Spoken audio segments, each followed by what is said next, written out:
LRS దరఖాస్తులపై Telangana ప్రభుత్వం కీలక నిర్ణయాలు తీసుకుంది.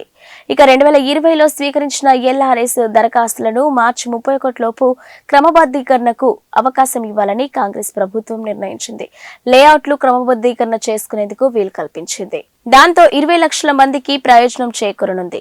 ఇక దేవాలయాల, వక్ఫ్ భూములు, ప్రభుత్వ భూములు, కోర్టు ఆదేశాలు ఉన్న భూములు తప్ప ఇతర భూముల రెగ్యులరైజేషన్ కు అడ్డంకులు తొలగినట్లయింది. ఇక లేఅవుట్ల భూములను క్రమబద్ధీకరణ చేసుకునేందుకు గతంలో బీఆర్ఎస్ ప్రభుత్వం ఎల్ఆర్ఎస్ విధానాన్ని తీసుకొచ్చింది. గతంలో బీఆర్ఎస్ ప్రభుత్వం తీసుకొచ్చిన ఎల్ఆర్ఎస్ వల్ల స్థానిక సంస్థలకు ఆదాయం సమకూరింది. ఇక అనుమతి లేకుండా చేసిన లేఅవుట్లలో కొనుగోలు చేసిన వారికి క్రమబద్ధీకరించుకునే అవకాశం సర్కారు మరోసారి ఇవ్వనుంది.